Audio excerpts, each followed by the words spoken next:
doing today? Something tells me not great. For some of you, might be the answer. Hey, I'm Daniel Batal.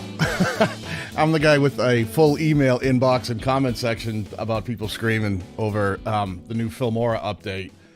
And to be honest with you, I haven't even downloaded it yet, but I want to address some of the stuff that's going on and see if we can come up with some solutions together. I know it can be frustrating when things don't work the way they're supposed to go, especially when you're ready to edit something. That's a pain in the butt. What's going on, SK? Good to see you, pal. Yo, guys, Hashim, how you doing, pal? Good to see you here.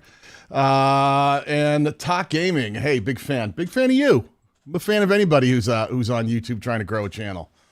So listen, there's a new update for Filmora out that I'm gonna download live, and let's see what happens. I want to see the problems.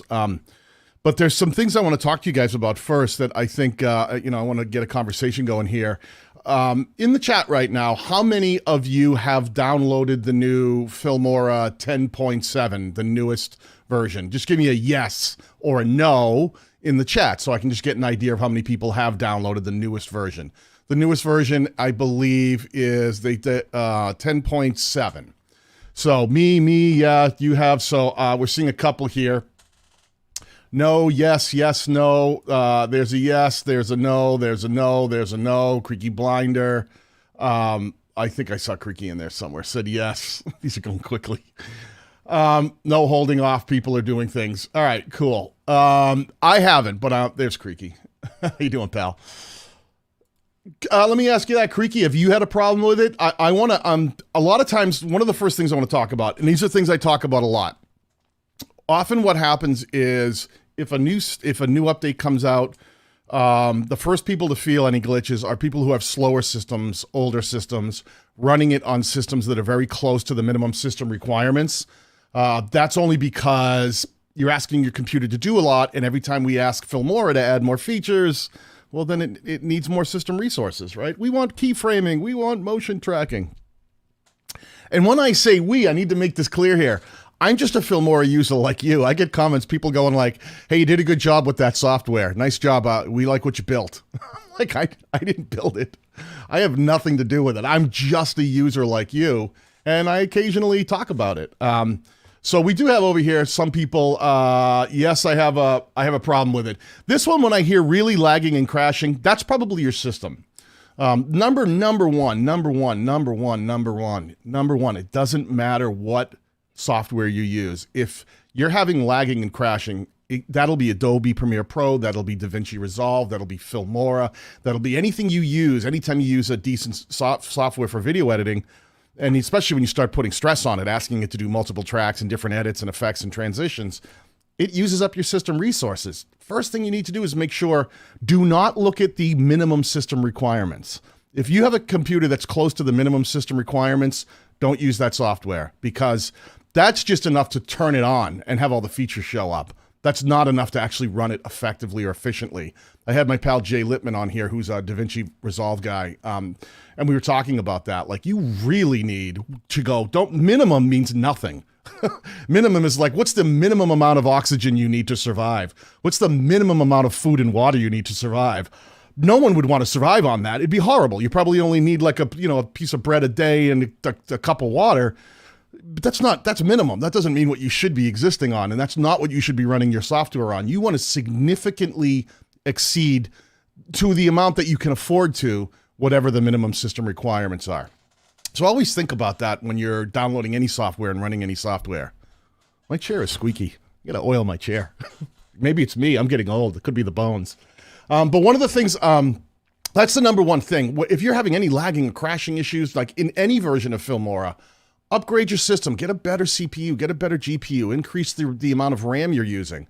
You know, the more powerful your system is, the more system resources you have, the better it's going to run every type of software, not just video editing software, but video editing software in specific uses probably more resources than any other software you're going to run on your computer. It'll use as much resources or more than gaming systems will, because not only are you you looking at video, you're editing video, you're adding effects, you're adding layers, you're adding transitions. So you're constantly, and you're color correcting, you're doing all kinds of things. You're asking your computer to do things with video, with audio, and then sync them all at the same time. It takes a lot of resources. So step number one, always do that. Always make sure that you're exceeding those minimum system requirements as much as your budget will allow. The number two thing you want to do is make sure you use all the options that you have available to you really quickly. Let me show you. There's all kinds of options here. I think you guys know about.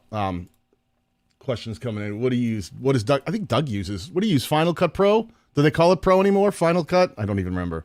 It's Final Cut Pro, no X.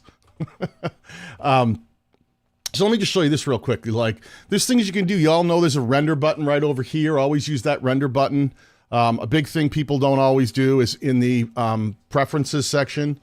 If you click on preferences under file and come over to performance, this is where you can make sure that your GPU is enabled. If these are gray and you can't enable them, that means that your graphics card is underpowered and cannot be GPU accelerated. That's the first big hint that you need to upgrade your GPU.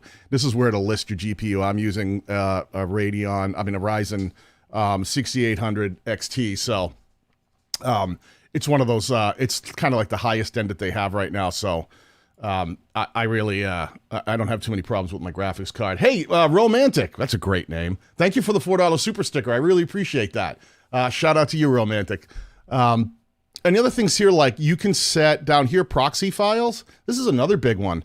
If you have problems with lagging and crashing, go down to proxy files and set this for the lowest resolution, which is 1280 by 720. And anything that you import that's higher than 1280 by 720 or 720p, it'll automatically create lower resolution proxy files that it'll use only when it's editing. When it goes to export, it'll swap those back over to the full definition, high definition files. But this will allow all the editing to take place with basically thinner, less heavy versions of your video elements and different elements you bring in, so that the software in your system doesn't have to work as hard, right?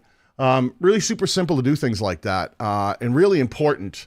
There's other things up here, like underneath your monitor, you'll see this is your resolution for how high definition Filmora is playing back your video project. It defaults to half, but you can set it to a quarter, or you can bring it up to full. Half they default to so that it's not quite as crisp. But you can change it right in the middle of the project. But if you lower the resolution of this video window playback in the preview, then the system's not working as hard. It doesn't have to fight as hard to show you what it's doing, right? And then if you need to see it in full high definition, you can swap over. So little things like that make a huge difference. Make sure that if you're a PC user, make sure that you have all the Windows updates installed, because a lot of times Filmora will install something new that's based upon the newest architecture in Windows. And if you don't have the newest architecture in Windows or the newest architecture on Mac, what'll happen is it's not compatible, right? Because it's trying to use something that it knows is now out on Windows, or it knows is now out on iOS, and you don't have the latest version installed. So you got to make sure you have the latest versions installed of your operating system and all the updates installed.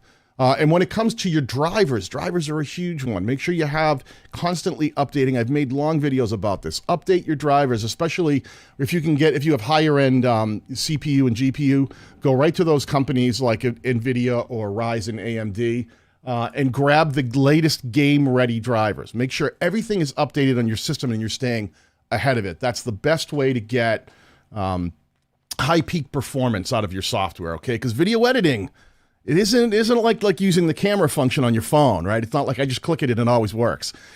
You're asking your system to do a lot, so super important here. Let's see, who do we got in here? Digit Mart Metal Detecting UK. Hi, Daniel Batal. Hi, Digit Mart Metal Detecting UK. Good to see you. Does Filmora work with Windows 11? Yeah, as far as I know, it does. They build everything compatible, but it'll also work with Windows 10. They're usually backwards compatible, so either one, it should work either way. Let's see. Some of the questions, I'm trying to think of all the other questions that have been coming in today. So of the people who have downloaded the latest version, tell me in the chat here some of the issues that you have. Don't say lagging and crashing. We know why that's probably not Filmora. That's probably your system. So are there specific things that you were using the last version 10.5 10 point, whatever the last one was. What was the last one right before this update? I think it was 10.5.1. So anyone using 10.5.1 updated to 10.7 and then suddenly had an issue that they didn't have yesterday. There's one. Playback does not work. I'll keep that in mind. Megan, make some notes of these. I'm going to download the latest version and let's see what the playback doesn't seem to work. Let's see. It hasn't saved my favorites in my shared media. Meaning from let me ask you that question. Staff is optimist. Is it, you mean stuff from previous projects that you open up and it's not there? Or when you create a new shared file or favorites, it's not there? Is the update not bringing in your previous memory, or is it when you go to do it now, it's not remembering it? Tell me that. Give me that answer so I can help you there too. It erased everything. First of all, thanks for the super chat. That's really nice of you. I always recognize super chats first. I don't mean to be play favorites, but I mean let's be honest here. If you're gonna pay me for a question, I'm gonna give you an answer. It erased everything. No project media, no shared media. Every folder is gone. Every favorite is gone. Okay, so it looks to have wiped out the previous folds. Okay, this is going out specifically to you, East Coast slots. Shout out to East Coast slots. This is something I talk about all the time.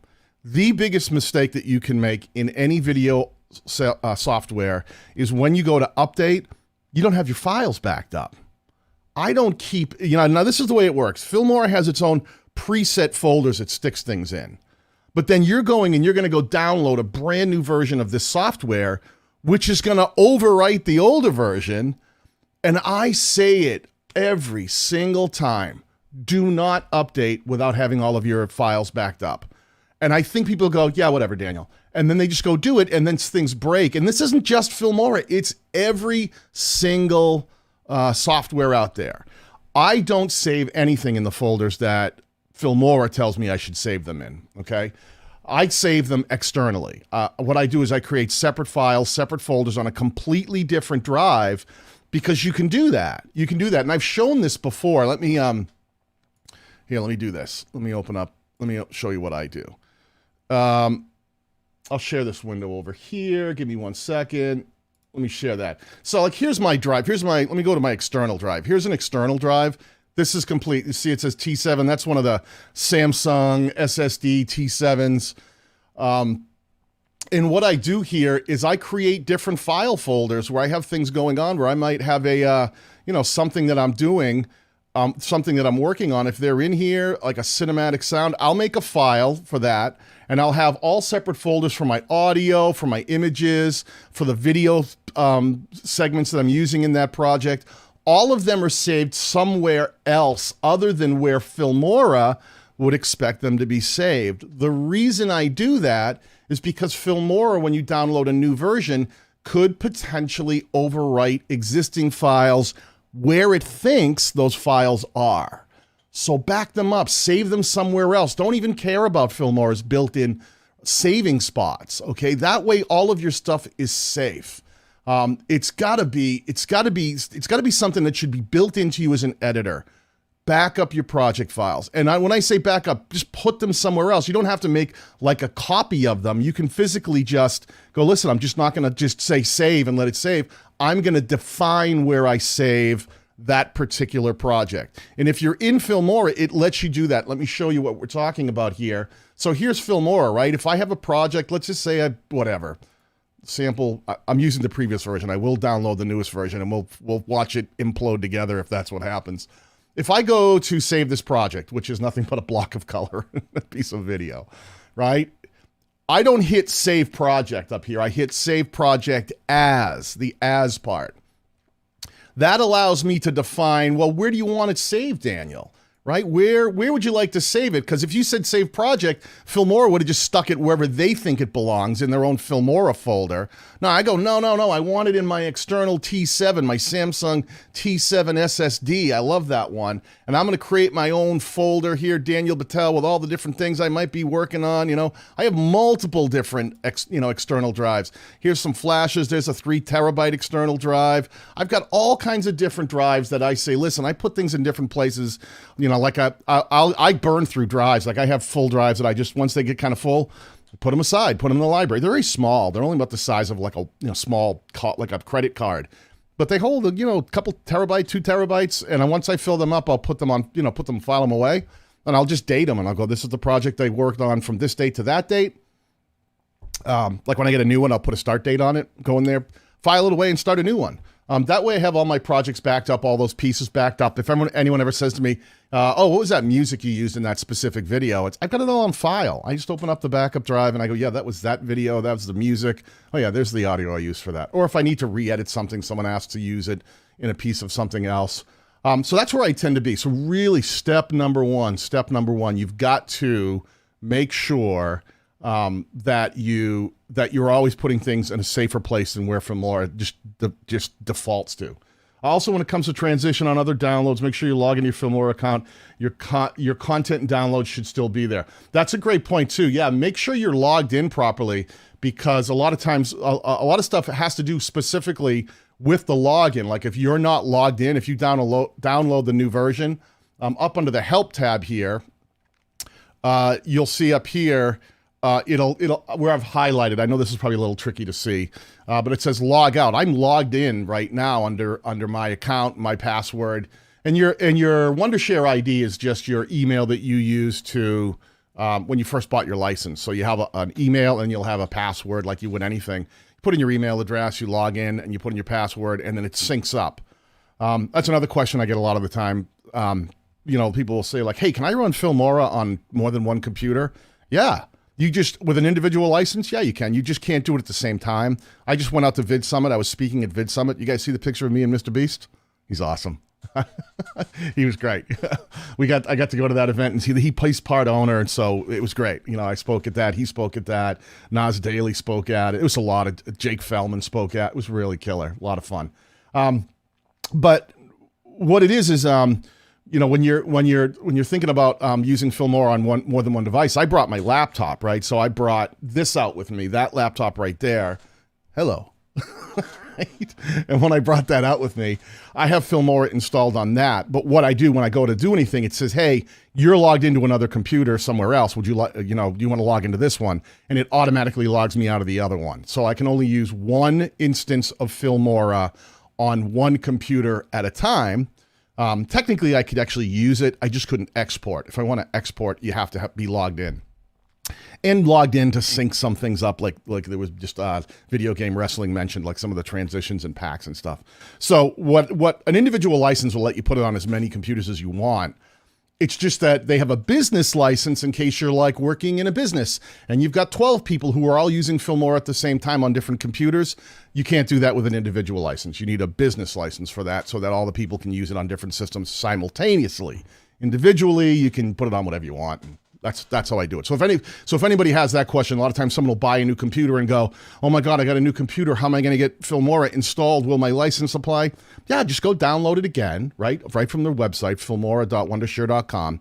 And then once you get it downloaded and installed, just log in with your Wondershare ID, which is your email that you purchased your license under, and the password, email and password. Will remove watermark. Who wants to throw things at Carlos? Me? You? Anyone? Will remove the watermark. I hope that you're saying once you're logged in with your proper license, it'll remove the watermark. Yes. We get this question all the time. I get people who scream at me in my comments section. "I hate Filmora because of the watermark." How many times do I have to tell people that the free version comes with a watermark so you can try it? And once you've decided you like it, you buy the license and it removes the watermark. But everybody thinks it's a free software. It's never been a free software. Never. I bought it, it was one of the first softwares I bought when I started video editing seriously. And I purchased all my licenses. And I like it. I like the software. So if you have a watermark, make sure that if you have a license, buy a license, and then make sure you're logged in. Because if you're logged in, then there'll be no watermark on export. Let's see. I bought a lifetime and it works for Filmora Go. Well, it does? Really? That's a new one for me. I've never had that happen. But part of Filmora Go used to be free, I believe. So, yeah, another thing here. Listen, I don't work for Filmora. They don't pay me. I used to be a brand ambassador for them a few years ago. I don't work for them. I don't know anything more about Filmora than you do. So when something breaks, a lot of times you guys will come to me and be like, can you talk to Filmora? No, they don't listen to me. As a matter of fact, the last few emails I've sent to Filmora, I got no response. So, but there's different branches. The guys in China are really great. They donated 6 Filmora licenses to a recent fundraiser for one of our friends who had cancer, terminal cancer, and they stepped right up and they donated license. So I'm a big fan of Filmora as a company because I think they mean to do the right thing. And then when a new update has a glitch, people freak out. And I understand that. Nobody knows how frustrating that is more than me. When you're in the middle of a project, you update, it doesn't work, and you're like, now what? So let me go through some answers here. Let me give you some idea. I'm gonna be jumping around a bit, but I'll try to keep it as linear as possible. Answer number 1, if you downloaded the latest version and it's screwed up your computer and you don't know what to do, one of the things you all should do, if you're using PC, system restore. You should be setting system restore points all the time. I use them all the time. Let me do this, system restore. If you're on a PC, you go down to your start window, you can type in different versions of system restore. Will give you one, and it'll show you create. You can restore, not reset, restore. Okay, and a system restore is you can create a restore point like right now. Whatever is going on my computer right now, whatever I have saved for files, whatever I'm running, whatever software is installed. If I create a point by clicking create, it will save my computer with all the files, everything I got going on. And when I move forward, say a month from now, something gets messed up. I accidentally deleted something. I downloaded a new software and it's not working the way I want it to work, and it deleted my files. I can go back and I can do a system restore, not reset, restore. It goes back, it remembers everything that was going on my PC from that point in time, and it takes a little bit, and it'll turn your entire computer back to that day. System restore, people, definitely be using this, especially as video editors. Make sure that you set restore points if you're using PC, because that can be a huge, huge difference for you. If you run into a situation like this, back up your computer files. Back up your computer files, system restore. Have a restore point set. Back up your video files, your project files. Put them somewhere that Filmora won't necessarily erase them if you do a complete update. One of the things that I was worried about was when Filmora does major updates, like when it went from 8 to 9 and then 9 to 10, you couldn't do the update from within the software. You know how it says check for update? It wasn't there because the new software was so different that you had to download the newest version directly from the website, because it's a whole new architecture that they built to make the software work better. 9 very different from 8, 10 very different from 9. Specifically, things like 10 had to introduce things like motion tracking and keyframing, and they couldn't just add it. They had to rebuild the foundation of it. So even though it looks very similar and acts very similar, it just seems like there's a few new features. They rebuilt a lot of the base structure of it. So that sometimes you just can't update from within the software. You have to go right to the website. And a lot of times people will say to me oh, I went into Filmora and I looked for the update. It says I have the latest version.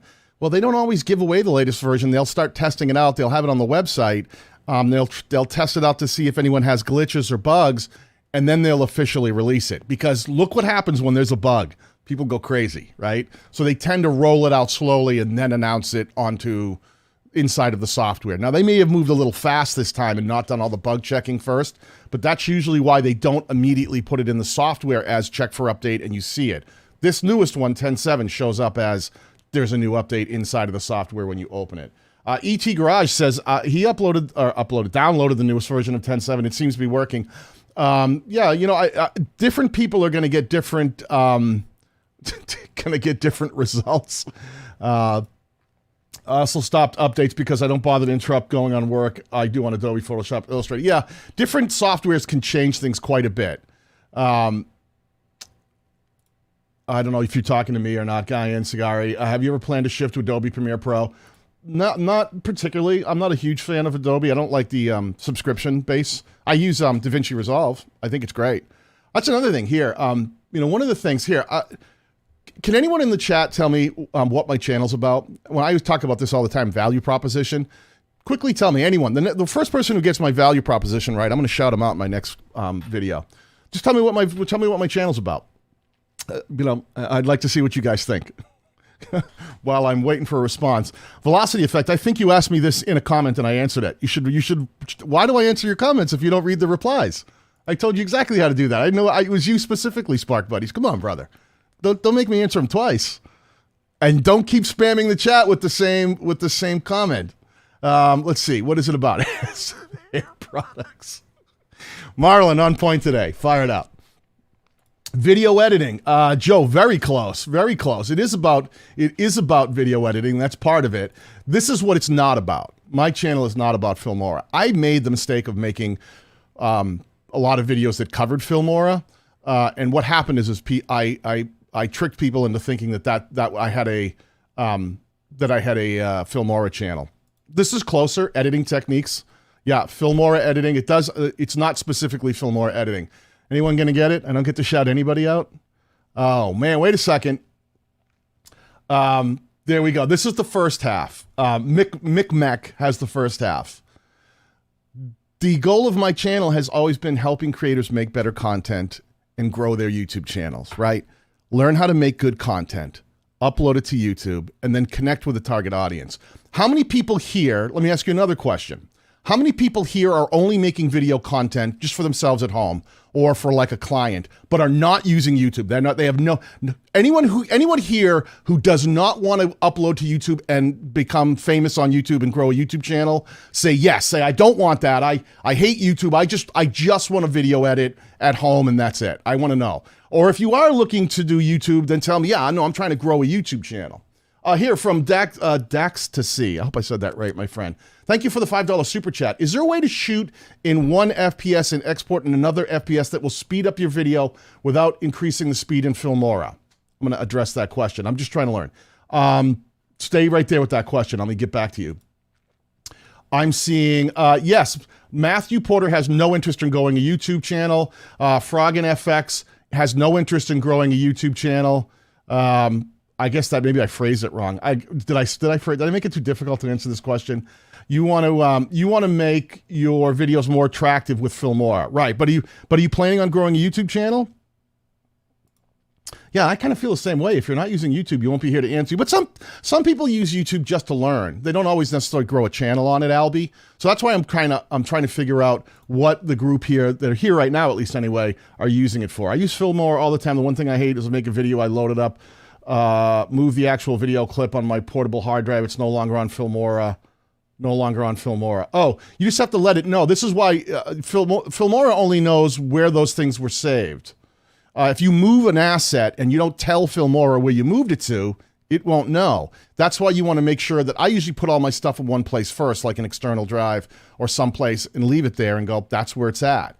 What I'm telling you is just don't put it in the places that Filmora tells you. So if you start with your assets somewhere else and save them somewhere else, then they'll always be there because you've told Filmora, this is where I'm saving it. It'll know in the future. Let me address this question that Dax to see said. Is there a way to shoot in 1 FPS, for anyone who doesn't know what FPS is, frames per second, like how many frames per second your video is shot at when you actually film, and export in another frames per second that will speed up your video without increasing the speed in Filmora? No. Let me explain what you're confusing. Frames per second is, think of it this way.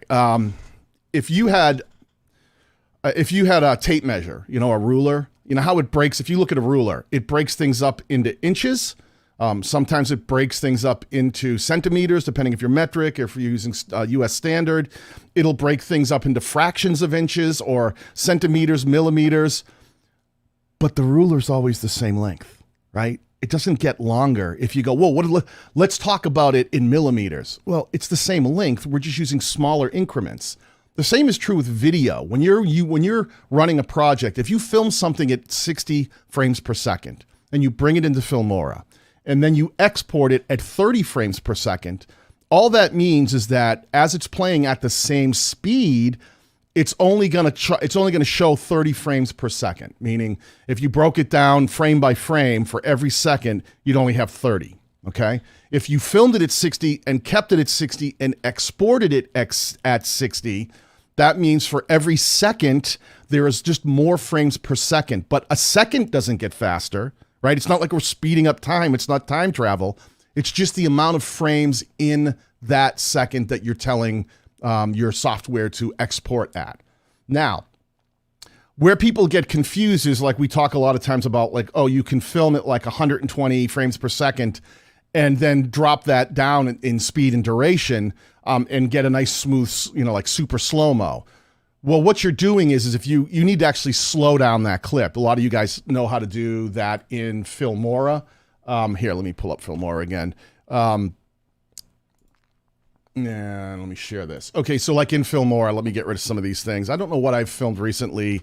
Let me try importing something and see if I have anything that was done on whatever frames per second. Where was I just there? Oh, that was something I just made for our channel reviews the other day. Some video animations. So we did a sudden death thing. Let me bring that in. Sudden death. See that? Can you see up in the upper left there, that little wheel spinning on that? That's it slowly creating proxy files for this. But I'm going to keep it at right where it's at. Okay, so the properties on this. Let's look at the properties of that clip. This clip was filmed at 60 frames per second. It's in technically 4K, this is UHD, not full 4K, but it's 3840 by 2160. And that's the video segment that I have, right? So not a lot to it. That's what it is. Let's render it really quickly. Okay. Now, if you look, this whole segment is, let's stretch this out so you can maybe see the timeline. Right up top, you can see it says 3.4 seconds. This is right between 3.4, I know it's a little hard to see, and 3.5 seconds long. It's, it's not quite 4 seconds. Here's the 4-second mark over here. But if I change the frame rate of this project, if I go down to project settings and go, I want to change the frame rate to 30 frames per second for this project, right? It'll change the look of it. See how it shrunk it up? Now there's just not if I stretch this back out, all that tells me here is I'm still at that just between 3 and 4 seconds here. I just don't have as many frames. See each individual line? I don't have as many of those per second. I didn't change the speed. I didn't change the speed of the clip. I just told the project, if it was a ruler that was this long, instead of talking about centimeters, let's talk about millimeters, or vice versa. Instead of talking about millimeters, let's talk about centimeters. Same length, same distance, same speed, same everything. It's just how it chops it up. Are we talking about, we're going to look at are we going to break it up into little fragments over a second or bigger fragments? Do you want 30? Do you want 24? Do you want 60? The way you would actually slow something down, if you want to slow it down, this was filmed. Let me change the project setting back to the 60 frames per second that I filmed this at. All right. It's still the same. It looks like it got longer. It didn't. It expanded because I have a lot more of these little frames per second. It's still between 3 and 4 seconds here. Didn't change the speed. But because I filmed this at 60 frames per second, I could go up, right click, change the speed and duration down to half speed, which would be 0.5, right? And what that would do is now it is longer. Now it is longer. See how much longer? Let's go way over here. Let's stretch that out. Now it's between 7 and 8 seconds because I cut the speed of that in half. Now, by cutting that in half, right, I slowed it down by 50%. That means it's going to be twice as long. It's going to be slower.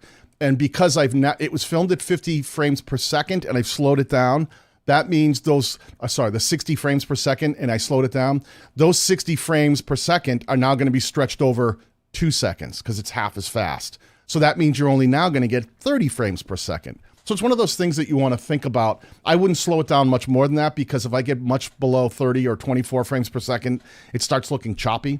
So that's one of the things you want to consider. But it was a great question, and thank you for the super chat. Understanding frames per second versus actual speed. One of the other things, let me talk about this before we actually download this new one and take up some more questions here. If you have downloaded the newest version, and I told you system restore, make sure that you're using system restore points. Well, I was going to talk about the next thing, but we got a super chat right here. I got a few I got to catch up with. Don't know how to ask this right. Can I resize an element, another video, to fit in a perspective way in Filmora X, like resembling a lateral TV screen? Yeah, you can. Let me show you how to do that. Did I miss a different one? Was there another one I missed along the way, Megan? Oh, that was this one. It was Tana, my friend Dano. Hey, Dano. Good morning, Dano. Dano's so lit, my pal Dano. Good to see you, buddy. Thank you so much for the super chat. I hope you're doing great. I hope we talk soon. I think you and I are going to sit and do a consultation pretty soon. Back to this other question. You don't know how to do this right. So if you're going to resize, let me start with this one we were just looking at, right? Let's say you're going to turn it from, I think you're talking aspect ratio, right? Perspective. You can do it, but you have to learn how to crop. That's going to be the trick. So on this particular one, this was if you look at this up, I just stretched this way out. We're at the end, right? So this is 16 by 9. So what you want to do is go in the upper left under File. It's a little different on Mac, but you have to click Wondershare Filmora when you're using the Mac version. But on PC, you click File. And under Project Settings, right here, you'll see not only is that where you change the project frame rate, but you can change the aspect ratio. Right now, it's set to 16 by 9. So let's say you want to do like a short or a TikTok. You'd go 9 by 16. You know, they have different ones, 1 by 1, 4 to 3, cinematic, 21 by 9. So let's say we're going to turn it into like a TikTok or a YouTube short. Click on 9 by 16. And then make sure you get the aspect ratio right. It defaults to 1080. You could change this to, you know, like more of a 4K, but we'll let it do 1080. And then hit OK. But now all of a sudden you see, well, I've changed the project, but this was shot in 16 by 9, right? That's 16 by 9. This is the reason I run 2 cameras, because I always want to be able to, I have 2 cameras in front of me, one that's this way and then one that's this way, so that I can shoot in both 16 by 9 and 9 by 16 at the same time. The reason being because if I do try to do this and I change the project, I now have to do things like right-click this, if it'll let me right-click, and then hit crop to fit. And see what happens? It just cropped to fit, but now it's cropping part of it off because it wasn't filmed in 9 by 16. It was filmed in 16 by 9. And if you actually right-click and choose crop and zoom, you can see how it cropped it. Let me go to here. See, I could move the crop and I could go, okay, here's the 9 by 16. Which portion of this do I want to crop? The middle, maybe if it was me in the middle and I was just cropping out part of my studio, I'd go, okay, go right there, hit okay, and then it'll change the crop to that. That's how you would do it, okay? But make sure you're filming in the right aspect ratio, because that's super, super important. If you're not filming in the right aspect ratio, it's always going to be cropping something out if you're changing it. All right. So be super careful that you know beforehand, either film it with multiple cameras or know that you're going to crop it and film way back so that when you do crop in, it makes sense for the crop. Tinkerman Mick with the huge $20 super sticker. Thank you, pal. Speaking of shorts, Tinkerman Mick, who's in our channel memberships group, just crossed 100,000 subscribers, crushing it. Silver play button artist right there, my friend, using specifically shorts to get himself there. You ever want to learn more about how to make a channel that can use shorts effectively? Tinkerman Mick, stay true to his value proposition, blowing up his channel. Very proud of you, pal. Here's the other thing I want to talk about. And thanks again, Mick, for the super chat. I really appreciate it. Also, my pal Justin, Jay-Z Helps, sending out 99 cents. That's my next cup of coffee right there. This cup of coffee brought to you by Justin. Appreciate it, buddy. If you have downloaded the newest version, let's make sure we're staying true to what's going on here. If you've downloaded the latest version and you go, it sucks, I hate it. I don't think it sucks. They'll probably put out an update if there is an issue. Filmora is very good about putting out new updates quickly, so you don't be surprised within a week if we see another version with bug fixes and patches. So always go back to the website and download directly from the website to get the latest version with the latest bug fixes. But if you are using the new version and you go, I hate it, it's terrible, I can't use it, here's a trick that nobody talks about ever, and I'm gonna talk about it. Let me find a window for you here. Let me close that out. Let me do this. Give me 1 second. Okay. Let me open up here. Let me go this way. If you Have a problem with the newest version. Filmora, the website, tends to just let you download the latest version. And I understand why, because they don't support the older versions once they put the new version out, or the new update. Here's a trick you can do, and I'll end up putting this link into the chat. There is a website called FileHippo, but you don't even have to remember it too much. I'll get the link, but FileHippo. FileHippo is a site that stores previous versions of downloads. And it's not like you get them for free. You still would have to have your license, but it stores the previous versions of Filmora. So a lot of times I'll just do FileHippo all versions Filmora, right, in Google, and it'll be right here, all versions of Filmora video editor. And right here, as you can see, it starts all the way back at Filmora 6. Really, the release dates are wrong, but Filmora 6, 7, 8. Look at all the versions in 8, all the versions in 9, and up to 10. They don't have every single version. They do the most recent that they have, but they have them way back from 6 all the way up to 10.5.5. So you could go here, and as it says right up top, trial version, it's just the, let me see if I can get my magnifying glass here. There we go. Up here it says trial version, right? It's not like it's giving you a license. It's just storing a previous download. You can go pick that up. Here it is at 10.5.9 if you started right here and clicked on it. But here's previous, right? So the most recent one they have is 10.5.9. So if you clicked on this, downloaded it, and then just logged in with your Filmora, your Wondershare ID, you'll now reinstall the previous version. So that is a great way to go back to a previous version. FileHippo.com. I'm going to grab this right now, and I will put it into the chat for anybody who needs to go back and grab a previous version. Just copy that link, save it somewhere. I'll leave this up on replay so that you can later on come back and grab that link if you want. But that's a really easy way. FileHippo does a great job of doing that. Again, they're not giving away free versions or anything like that. They're saving the previous releases so you can go back and grab an earlier version and go, I liked version 9 better than 10. It ran better on my potato computer. Go back and grab 9 and your license still applies to those. Let's see. I'm just trying to catch up with some of the comments in chat here. So that's a big one. FileHippo. FileHippo, really, really, really a great way to go grab previous versions of all kinds of software, not just Filmora. I use it a lot when like sometimes I'll update and Filmora has a glitch and I'm like, I can't use this right now. Let me go grab a previous version and use that. Super helpful. Let me see what some of these things, not sure how he sings, crash and update is caused because I need to upgrade my computer because it usually resolves itself after a few days. This happens every time they update. It's your system. I'm telling you, it doesn't crash because of an update. It crashes because it asks to do more.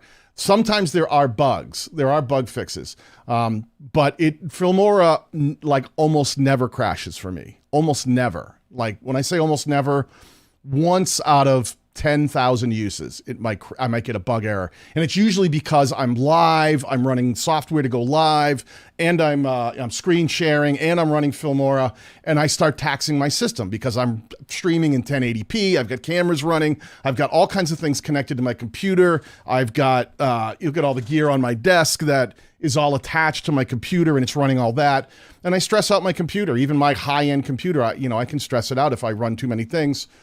So I'm always looking to update my gear too.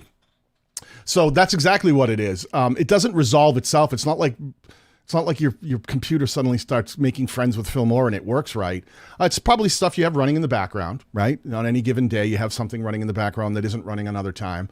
Maybe you have too many Google windows open or Chrome or whatever you happen to be surfing on the web. You're asking your computer to do too much. And you can check that just by looking at your task manager.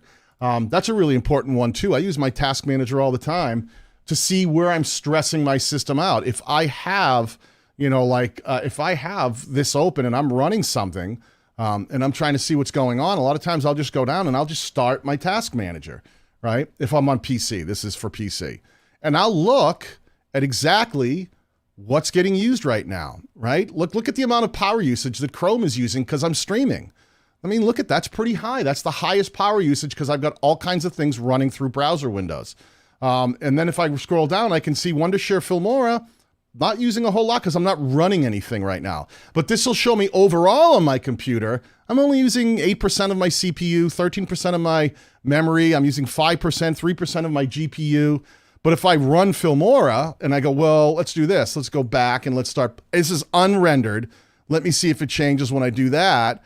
Then you see Wondershare Filmora jump up, and it's using more power. It's using more of my GPU, more of my CPU. Not a lot, 9%, 11%. And as it played that clip, it's using more of my system resources. So a lot of times I'll tell people, if you're having trouble and things are crashing, open up Filmora, run it. And if you're using a Windows, if you're using a PC, open up your task manager and see if you're overstressing your processor, your graphics card, your memory. You know, you shouldn't have stuff that's 75, 80%, 90% usage, because you start peaking out and your system goes, whoa, whoa, whoa, I can't handle all those things that are going on, right? I mean, I'm running screen mirroring programs at all times. Well, I mean, all kinds of things. So one of the things you can do is you can go into startup and tell your system startup, don't run all these programs. It's another big, easy thing to do. Let me share again and show you that trick. Go, you can find, if you search system startup, let's see if we have it here. It might be, they've changed the names a few times. Startup apps. So it's called Startup Apps on PC. This will tell you all the things that are running at startup, right? If you don't go down and say, hey, I don't need this to automatically start running when I start my computer. Here's one I don't want running right here. It's called Wondershare Studio. It's one of their new features. I don't want that running. I'm going to turn it off.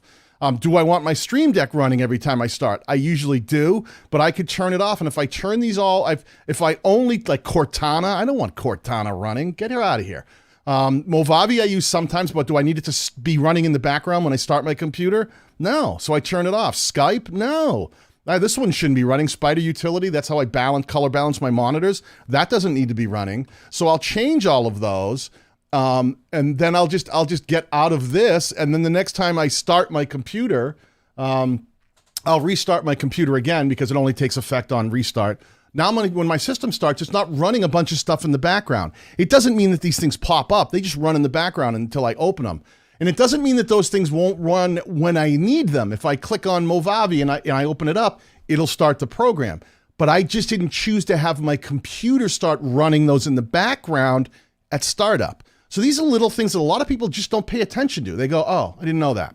But they start screaming at the software going, it's the software it's all messed up. And a lot of times it's your system. It's the way you have it set up. It's your drivers and things like that. Now, I'm not saying there isn't problems with Filmora. They've had some problems. You know, things happen like that. It just happens like that. Task Manager this is Tish from the Artist Haven. Task Manager is my best friend since I have an older computer. I have issues with Filmora being slow, but because I close tasks, I rarely have Filmora crash. Listen to Tish. Older computer, aware that she's going to probably stress her system out a little, so she asks her computer to do fewer other things while she's editing. Shut down your browser window. Shut down other tasks. Just run Filmora while you're editing. Don't have your computer running all this other stuff in the background.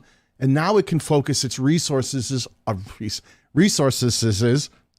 That's more than one resource. It's more than two. On your video editing software. And that's true of any video editing software, not just Filmora, okay? No matter what you're using, make sure you're always you're making sure that your system has the best chance of doing these heavy lifting video editing projects. There's a lot to do. Let's see, what do we got? Great additional info. Yeah, francs per minute. Yeah, those francs per minute, FPS. System restore, yeah, big one, system restore, task manager, using proxy files in Filmora, all setting it to the lowest proxy file setting, so everything that comes in there over 720 is going to be turned into a smaller file. Really, really powerful stuff. Where did I miss? Here's where we get caught up. Was that Jackie? Was that the one I just missed or not? Hold on. Wait a second. Is that Jay-Z again? Okay. $1.99 from Justin. To start construction on Air Force One. I'm going to build Air Force One. I'm going to have like a jumbo jet, but right on the very top, there's going to be a mane of hair. So when that thing's flying, it's just in the breeze. Air Force One. Thanks again, Justin. I appreciate it. He's one of the coolest guys I know. So listen, one of the things we'll talk about, let's see, here's a straightforward question. Why does every update in Filmora seem to be getting bigger and bigger in size each and every update? Anyone want to answer? In the chat, anyone want to answer? Why does the Filmora update seem to be getting bigger and bigger and bigger? Why is that? Talk to me about that. Let me see what you guys think. I think we all know the answer, but Ben Dean Edward seems to be having a little problem with it. I think the answer is always easier than you think. And Doug immediately knows more features. It's because all the users scream at Filmora. First, they scream at me because they think I invented Filmora. And then I have to tell them I'm just a user, you know? And it's tricky sometimes. It's like, I said this to Megan, it's like sometimes being my channel, because I've done so many Filmora tutorials and while I've been trying to teach people how to video edit, it's almost like I own an iPhone, and if an iPhone has an issue and Apple has issues, everybody calls me and starts screaming, "What's wrong with my phone?" I'm like, I just happen to own an iPhone too. I didn't invent it. I'm not part of the tech. I don't have any say in it. I don't have any pull. You know, Steve Jobs was never my best friend growing up. None of those things. So, you know, I'm in it the same way you are. I'm just a user. But yeah, what happens is users start going, it should do motion tracking. It should do keyframing. It should do. They keep asking it to do more. Everybody wants, I want it to be like Adobe Premiere Pro, which it will never be. It will never be. That's why they started building Filmora Pro, because they said this is not what it was supposed to be. It was supposed to be a simple video editor to do the things, to do basic editing effectively. But people ask for so many updates, and the team at Filmora is really good. They really tried to build a stronger product, still basic, but stronger product. And every time you guys ask them to add keyframing and motion tracking, that makes the software have to be bigger. You want more features? This is what happens. It gets bigger and it uses up more system resources. So people go, I liked Filmora 9 better. It ran better. Of course it did. Fewer features. Didn't have to do as much. So that's the big difference. If you as users keep yelling at Filmora to add more features, it's going to keep running. It's going to keep running worse on your current computer. You're going to have to update your computer along the way. That's super, super important to remember. Blaine Locklear here in the chat. Thanks for the $5 super chat, my friend. Hi, Daniel. Thanks for sharing your time and knowledge. I always appreciate it. Keep fighting for the users. I am. I'm always trying to, be here for people who have questions, not just about Filmora. I'm not a Filmora channel, but I've used it enough that when people have issues, I like to be able to come on and talk about it.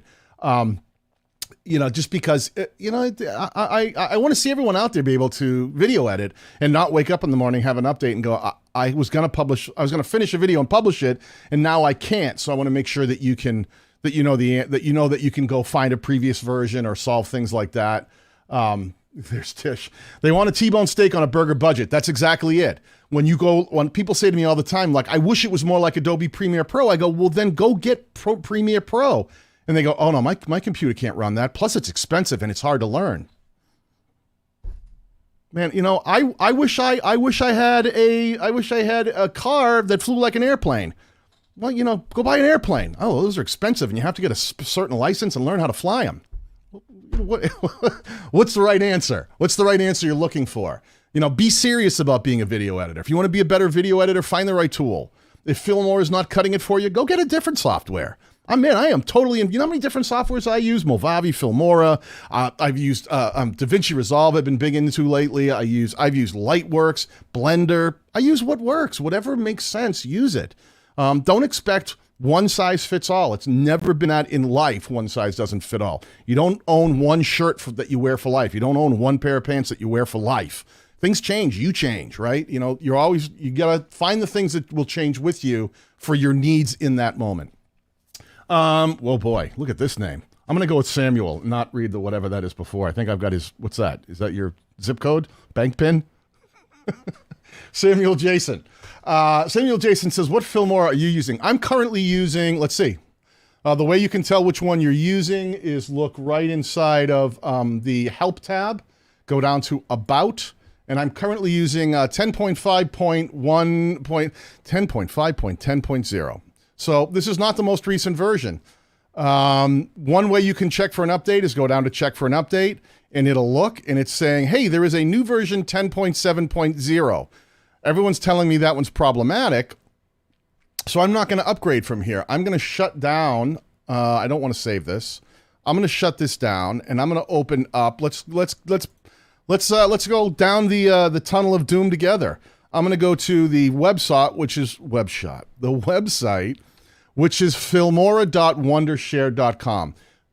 As far as I know, they could have put out a bug fix last night. So the way I'll find out is I'm going to come right here, and right when you open up the page, it says try it free. Try it, not it will work completely free. This is try, not own it free. That's where you can download the latest version, or right up here, the blue button, download. Either one of those will get you to the most recent version of Filmora. So click either one. Let's download it. And as you can see, it starts to download the latest version.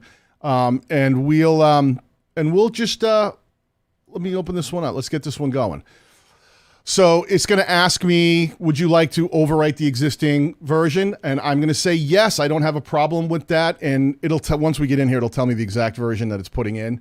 I'm going to let it do that because I don't have anything to lose. I don't have, all of my project files are saved externally. You can't overwrite my projects, my image files, my video files, my audio files. They're all saved in a different spot than Filmora thinks they're being saved. Let me say that in a sentence that makes sense.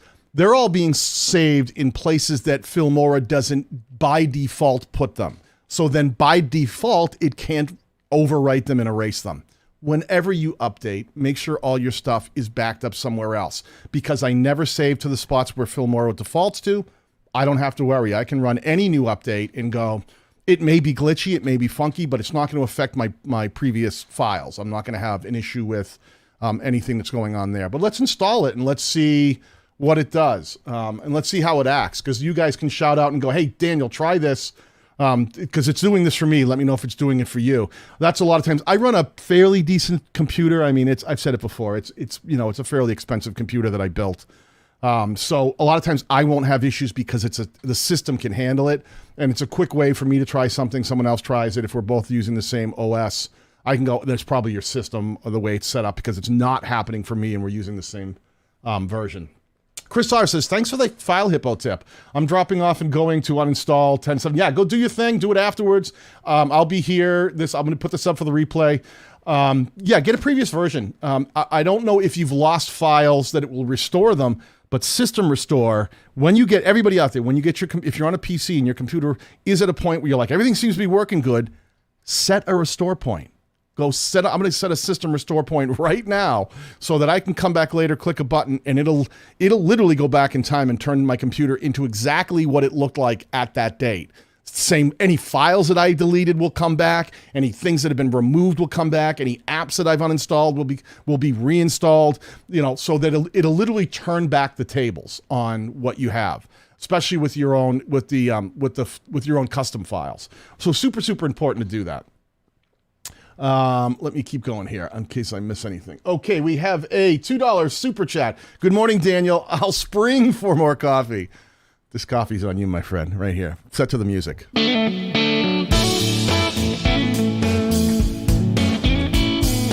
Thank you. Thank you for reminding me to drink coffee, by the way, too. I got to stay hydrated. I've got all kinds of cups around me, and sometimes I drink and sometimes I don't. Let me keep going in the chat here. We're letting this download here. It's a little slow because I've got a lot of things going on right now. It's that typical. That's exactly what I was talking about, right? Now, usually this would download fast, but I've got all kinds of systems running right now. I've got multiple systems. I've got laptops over here running. I've got Megan, my channel office managers, in the other room with another system running. We've got all kinds of systems running. So when all this stuff runs at the same time, I'm using up my bandwidth. And even though I have gigabyte internet, sometimes it's a little slower. It takes a minute to download. Thank you for the extra coffee money there, Mr. Michael Sean Carter. Shout out to you, pal. I appreciate it.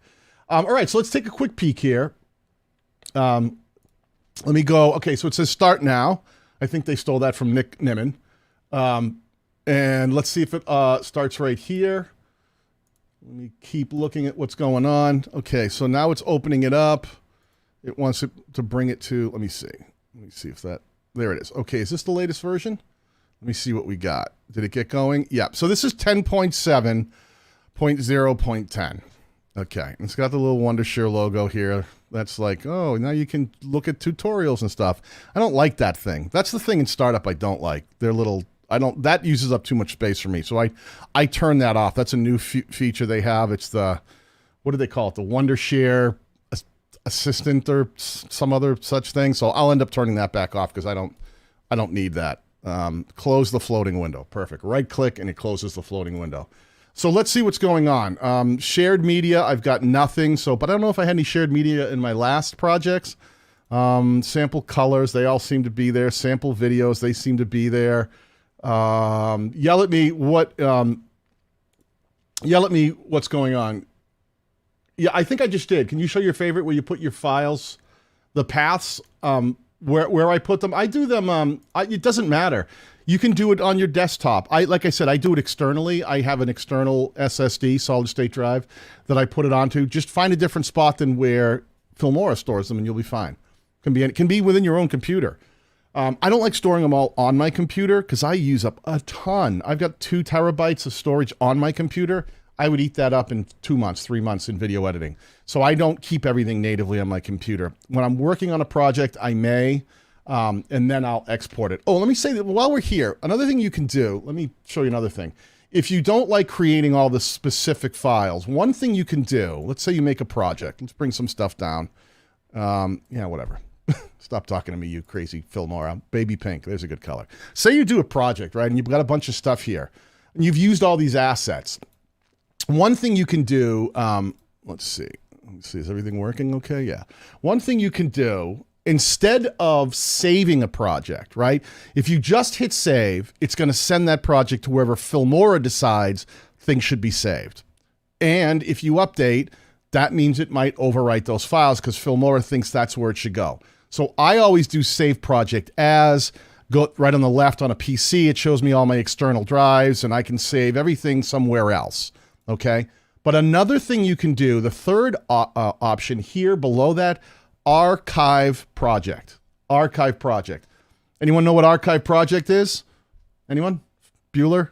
Let me have a sip of coffee and you guys tell me if you know it. Anyone who can tell me what archive project is as opposed to just save? I bet you someone in here knows. Most of you guys, there's some pretty smart editors in here. Archive project is something I use, especially when I've got a lot of things going on and I may have not put things exactly where I want them. I'm not getting it. We have a little delay here, so maybe no one knows. Come on, someone knows what archive project is, right? Here's the answer. It puts the project into an archive. Projects that are archived for later use if needed. Close. The real answer here is what you need to do is when you archive a project, it takes everything that's in the project, the audio files, the video files, the image files, anything that's in the project in the timeline that you're using in the entire project. And instead of just saving the project settings, it takes all of the assets and exports them as well into one location. So you could be working on a project, bringing in all these video clips. That was on my computer. That was on an external drive. I have a piece of audio that was on my desktop. They're all saved in different places. Some of you go like, a lot of times I'll save a project, then I'll move the clips, and all of a sudden Filmora's, I get all these X's and it doesn't know where anything is. Instead of saving, choose archive. Because then you can go, I'm going to archive, which means take everything in the project, not just the settings, and put it all in one location. It takes a little longer to do it than a regular save, but it takes all those things and puts them in one location so they're all right there. And then next time you open that up, it doesn't have to search for all the different pieces. They're archived, meaning all the assets along with it get saved, not just the project settings. Make sense? Let's see. Let me see. Can you tell? Archive need to set, well, you're on. I explained what it was, but that's what it is. A regular save is just saving the settings in Filmora. So like if you have your videos in like different files like I do on an external drive, it's not moving those file locations. It's saying, oh, remember when you open this project that Daniel has his video saved in this folder and he's got his audio saved in that folder. Let's go search them, bring them back in, because that's what the project save as.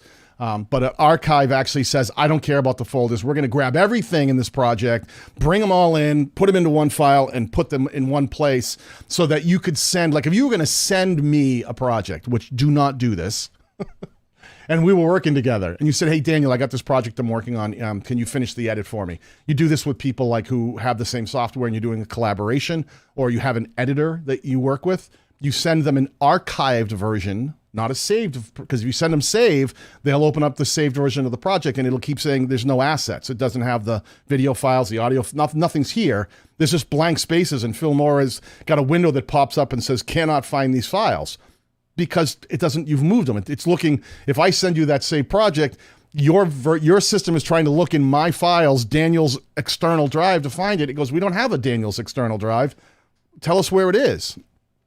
So that's one thing you want to do, archive, a nice easy way to save a project so that at any point you can pull it up and all of the pieces are there, all right? Let's see. Thanks for the archive tip. I spring clean clips and files up. Yeah, and whoops.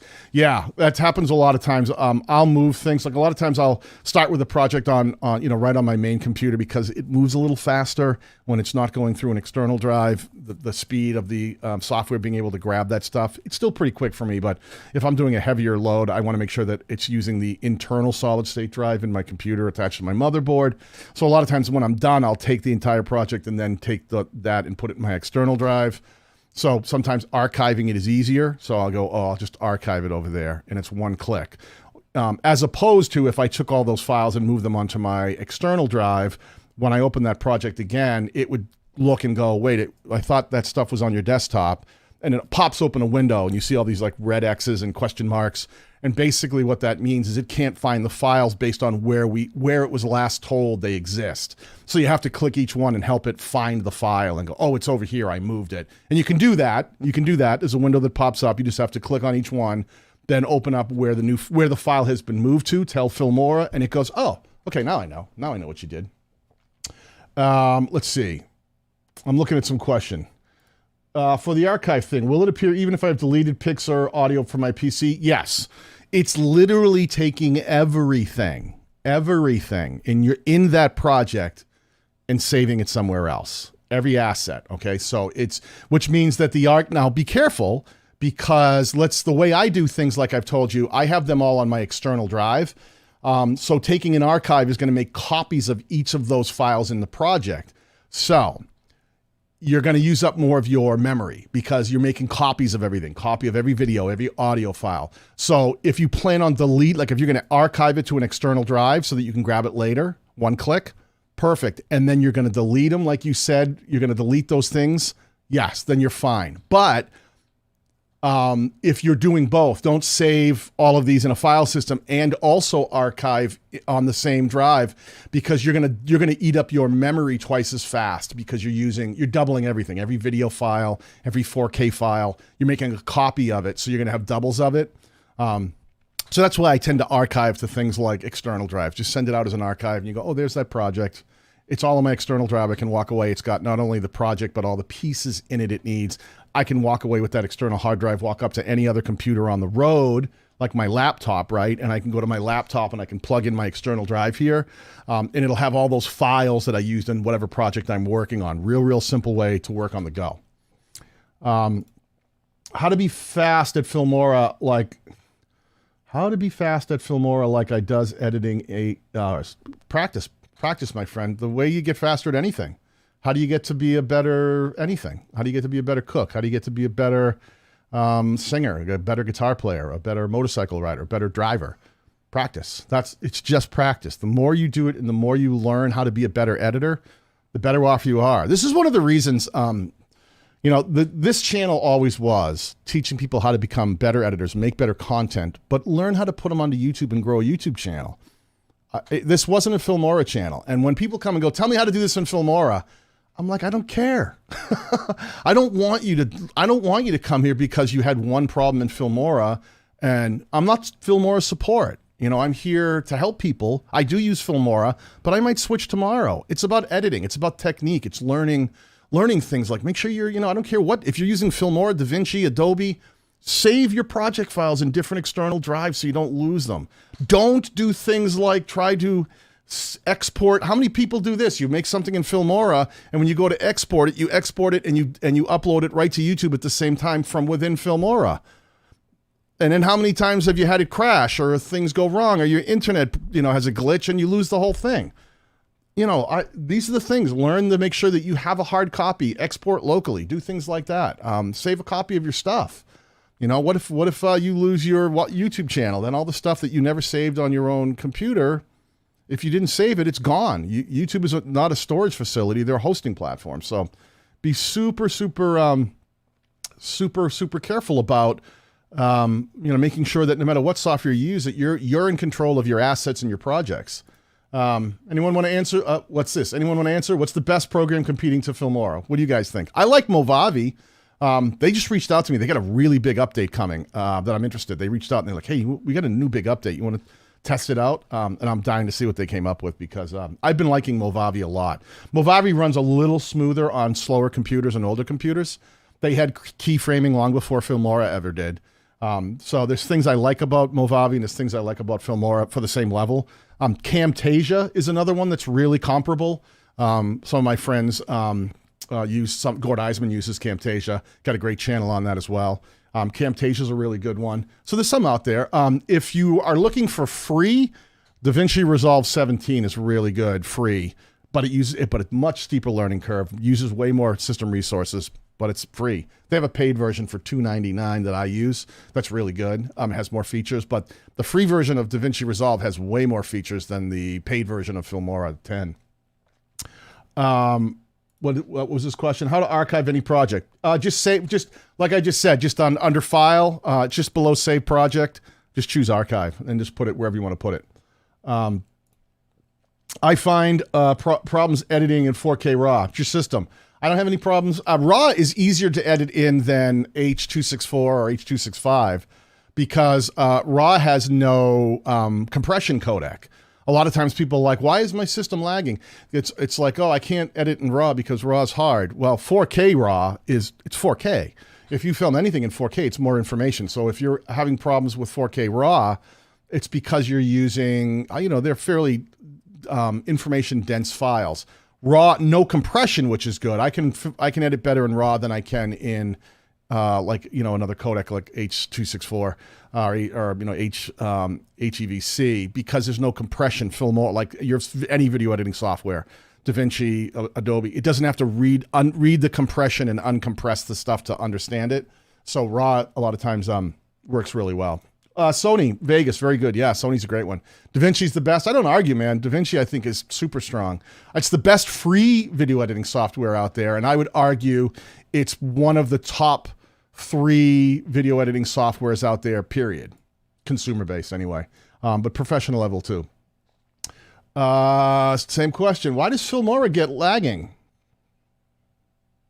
Did you just show up? Are you new to the channel? It's your system. It's your system. Improve your system. Let me see. Does Filmora sync audio tracks with video? If it does, I can't find it. No. There is no inherent feature where you go click and let it sync, as far as I know, but there's a new update here, so there could be some new things there that I didn't know about. Is there an auto sync? If anyone knows, have they added an auto sync? What I tend to do is I sync stuff whenever I film, because I film from a camera and then I have different microphones around me. Like I've got this is like $1,000 Sennheiser shotgun mic and then a Shure SM7B that I use for different things. This one I use when I want the mic in shot, and then that one I use when I don't want the mic in shot because you can't see it. So that's what that one's for. This one, if I pull it away, it doesn't sound as good. That one sounds good at a distance. But what I do is that when I film, I clap. Then I just look at the audio spike in my audio file and I line it up and get those spikes to line up. Now I'm in sync. Nice and easy. That's the easiest way that I've always done it. Let me see. You are the best in Filmora in this world. I appreciate the compliment, but the real truth is here. Don't expect a lot of Filmora tutorials from me. I've made hundreds of them. There's literally nothing I haven't said 100 times over and over, and in lives. It's all there on my channel. So the stuff's there to use. I wanted to give a pretty good reference point for people who wanted to use Filmora. I might do a course. That's one of the things. I was just approached by a company who has a new thing where They can create affordable courses. A lot of courses, when we do courses as creators, they're, $500, $600, $700 and up to and more. $1,000, $1,500. I'm thinking about trying to do a course, a video editing course that's small and structured for under $100. So I'm seeing if I can do that. So I think a lot of the deeper stuff that I start talking about specifically to Filmora might just go into a course. So if anybody has just gotten Filmora and they're trying to really learn how to get good at it, I'll put it in a course, and you can go purchase a course and sit with all the videos and learn how to do it, and not have to try to find 1,000 videos and learn it in pieces. It'll all be right there. Let's see. When Filmora will be able to export in 5K? I don't know. We'll see. I'll tell you this, depends on what your question is. Again, my channel, I might not be the right channel for you. I'm going to get this name wrong. Puccios, is it Puccios-san? I'm sorry if I'm getting that wrong. I make content to put up on YouTube. YouTube has a limitation of 4K is the highest they'll allow you to upload. 60 frames per second is also the largest amount of frames per second you can upload to YouTube. So for me, 8K, 5K, it doesn't matter because it doesn't work for the platforms I upload to. It doesn't work for Facebook. It doesn't work for YouTube. So that's really, you'd probably want to, I'll tell you, I'll be the first guy to tell you, I'm not your channel. Find someone who's just a video editing channel for people who are teaching people to be video editing professionals and use 8K for customers. That's who you want to follow. There's some great ones out there, so take a peek around. Let's see. Just discovered that Filmora saves an offline installation of previous versions of the following directory. Oh, does it? Let me find out. That's excellent. Let me see if that's true. I love when someone shows me something that I don't know. Let me see if I can. I'm going to see if I can find it because I didn't know that either. Because if it does have previous ones, I'm gonna learn. Well, for you, it's C users, right? But I'll see if I can. I'll see if I can find the same thing. So you said it's under C users. Where does they have it? Public documents. Okay, I'm gonna see if I can find it. Whoa, C users public. Yeah, I don't have. Yeah, I don't have that. I'm looking. I'm trying to see public documents. Wondershare. Oh, yeah. What do you know? Did I learn? Let's see. Okay. Look at this. Chris R. just stepped up his game here. This is why I tell you guys, I'm not a Filmora expert. I'm a user like you. People in the community who come in and say, hey, I found something. Let me show you exactly what Chris, I'm going to take your comment down, but shout out to you, pal. Chris R. That was a really smart find. Chris, what Chris just said, let me show you this. Let me share my screen. Let me see if I can get this right. If you go down into, if you're using Windows, I have my taskbar diminished. So I'm going to click on that little file right there that opens up everything that's going on my computer. So what we're doing here is, Chris said what you need to do is go to your C drive, local C, click on that. I know this is a little small. I'm sorry for that. I'm using a 4K monitor to share, and it's a little compressed here. It's looking small. The next thing is then you go over to users here, click on the users file, click on public, and then click on public documents, and then scroll down to Wondershare.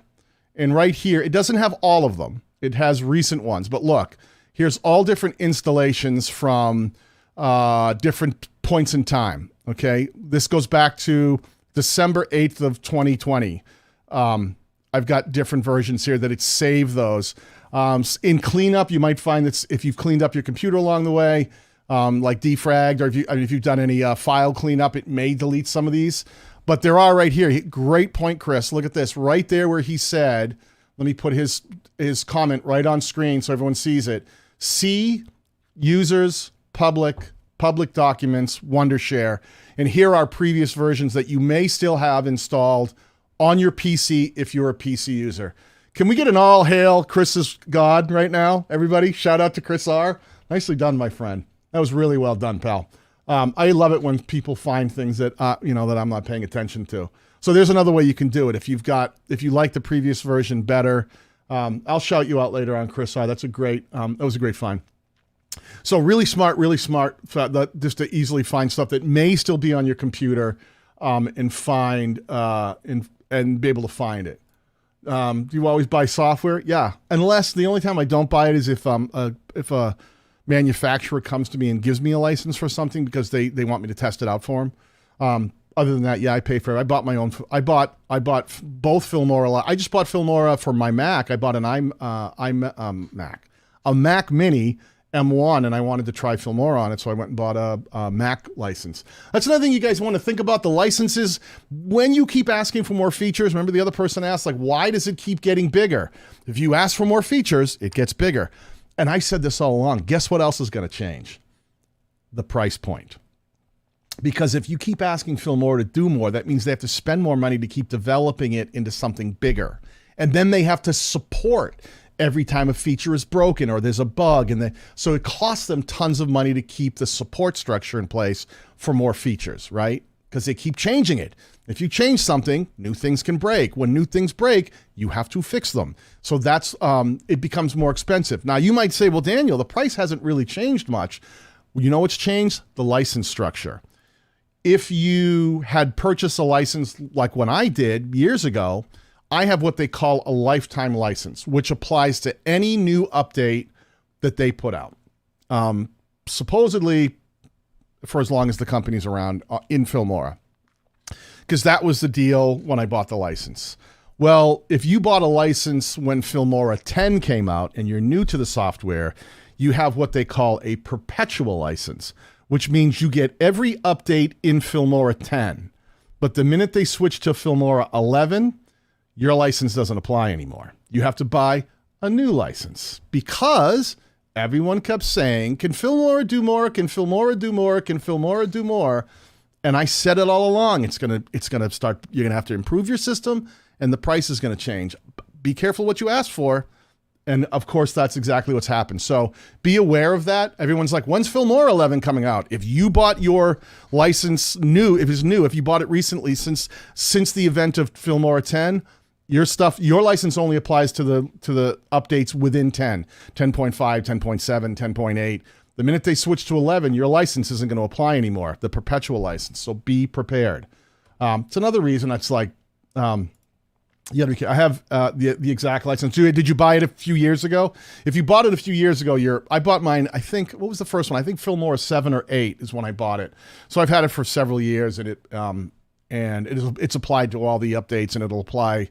Apparently, I talked to one of the Filmora reps I did one of their events recently, and they said, yeah, no, that anyone who bought it earlier, it will continue into the future. That license still applies, the lifetime license, but the perpetual license does not. Let me see. Is Movavi rival Filmora? I think it does. I was using it before because it had keyframing and stuff long before Filmora did. And I actually like the keyframing better because you can now, I don't know, I haven't played with 7 enough yet, but you can keyframe text and stuff in Movavi. Filmora, you can keyframe a little bit of the text, but not completely. So they're still working it out. There's some things it's better. The color correction in Filmora is much better. I like the color correction in Filmora as opposed to Movavi. I like the color correction in DaVinci better than all of them, better than Adobe, any of those. The DaVinci has the best color correction out there. Some of these comments in here. For anyone out there who's, and I'm going to say it, stupid enough, pardon me, it's the one thing that triggers me, to try to find cracked version of software. I've said this more times than I possibly can repeat. You're asking for trouble. One, it's against the law, but you may not care. You're like, who's going to come and arrest me? You're right. It's really hard for people to find if you've cracked their software. But if they do, you're going to find trouble. One reason it's stupid to do that is you don't get any of the updates, right? It's like every time there's a fix or a new feature, it's not like the crack guys out there give you the new update. You're out there trying to download it again. And guess what comes with cracked versions of software for your $60 that you're trying to save? Spyware, malware, Trojans. Yeah, when your computer shuts down and you go, Filmora shut down my computer. No, it didn't. You're an idiot. And you went and you tried to get a cracked version because you didn't want to buy a license because you're cheap. And you fell for scammers out there who want to get access to your computer. So they go, hey, we'll give you a cracked version of Filmora. And you go, boy, that sounds good. And next thing you know, your computer's dead. Don't do it, people. Don't do it. it freaks me out that people still do it in this day and age, because there really is some good free software out there. If you need free editing software, go find it. There's plenty out there. VSTC has a pretty good free version. DaVinci Resolve has a good free version. If you're in here and you're using a cracked version of Filmora, unsubscribe from my channel. I don't want you here. Take that. Let me see how many subs I can lose today.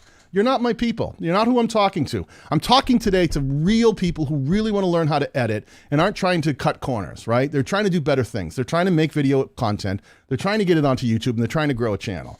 If you're going to waste my time with asking about cracks, then get out of here. You're a thief. You're a thief, and you're gonna get exactly the karma that you deserve.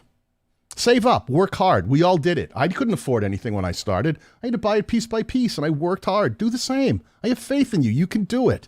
But I just have no time for people who want to come in here and talk about pirating software, especially when I know the people at Filmora, and I know how hard they work trying to do things right.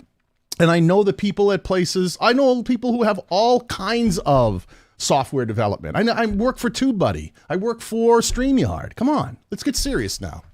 If you're not going to be serious, then I'm not going to take you serious. And I don't mean the majority. The majority of you people in here are just awesome. But every now and then someone sneaks in with this stupid cracked stuff, and I'm like, come on, get out of here. Yeah, what do we say? Agree. Don't use cracked software. Absolutely. Don't do it. Amen, right? Come on. Megan has my back. Preach. I do like Cracked Magazine. Yeah, and Mad Magazine was also really good. Yeah, it's just not worth it. You know, I hope that's the last time I have to say it. When people post questions like that in my comments section, I ban them from my channel. I have no time for it. I love creators who are serious about trying to do something, and I'm here for you. I'm not here for people who are just wasting people's time and trying to steal stuff. Let's see. Well, I'm a full paid Filmora owner, but I still don't get any solution to the issues of the new update. Yeah, I haven't... peace out and go. I bet you a bunch of people just peaced out and went when I said that, right? They just like, uh-oh, Daniel's on a tirade. He's starting to sound like Roberto Blake today. What are the issues? Tell me some of the issues in the chat here that you've been having, so that some of it's been lagging and crashing. Have you lost previous files? Because what I'm going to do is I'm going to see if I can gather some information, and we'll see what's going on. Is it usually most things aren't deleted? I talked about that previously. This is where you need to set restore points. This is where you need to make sure you back up your project files just for this reason. So if things are lost, it's like, I feel terrible. A restore point usually takes care of that. The issues, let's see, export it. Let me see. I'm trying to catch some of the comments in here. Exporting strucking in Filmora X sometimes. I think that means your exports, they suck. Is that what it is? Sometimes they're having problems. Right here. Oh, so you didn't lose any files. So you didn't lose anything. Yeah, I'm not sure exactly what's happening now. But, in general, what we're trying to do is, figure out what's happening with the new update, and I'll try to address some of those. Because there are some issues. There's just some issues that are going on. I just downloaded the software, and I haven't tried to do anything with it yet. So, well, hold on a second. Let me just quickly pull it up. This is the new version, right? So I haven't tried to do anything here. Let me just try to, what's happening here. Let's import something. Here's some 4K files. Let's bring that in. Let's throw that in up there. Well, let's add a couple more 4K files. How about this one? There's a 4K file. Let's stagger it. Let's change the project setting to something super high. Let's go to UHD. Let's go 60 frames per second. Okay, now we got a high res project here. Let's see. Let me quickly render that. Rendered pretty quickly. See, that seems to be working pretty good. I know this is nothing. Let me try exporting. Let's see what happens. Oh, now it's telling me. See, this is telling me I'm not logged in. So hold on one second. Let me pull this off screen and I'll log in. If you ever see that, if you download a newer version, and you go like, oh, it doesn't recognize my license, let me just show you where you go. I'm not going to show you how I log in. But if you go up to the Help tab, see right here under Help tab, it says Log into Wondershare ID. That means if you click that, it'll bring you to the Wondershare website, and you just got to put in your email and password that's associated with your license. If it says Log out of, that means you're already logged into, so you don't have to worry about it. But whenever you download some new versions, you may not automatically be logged in, so make sure you're logged in. That's the first thing you want to do. So let me log into this. I don't even know if I always remember my my own Wondershare ID. She's like, can you please send me my password again, because I forgot. You really just want to make sure you remember the email that's associated with it, but usually most people remember that, no problem. So let me log in here really quickly, make sure I still have my login information. No, that wasn't it. How about that? Winner, winner, chicken dinner. Oh, let me show you this. Remember how I told you with an individual license, you can use it on several computers? Let me show you this real quickly. I just went to log in and it's saying, hey, you're logged into a different desktop.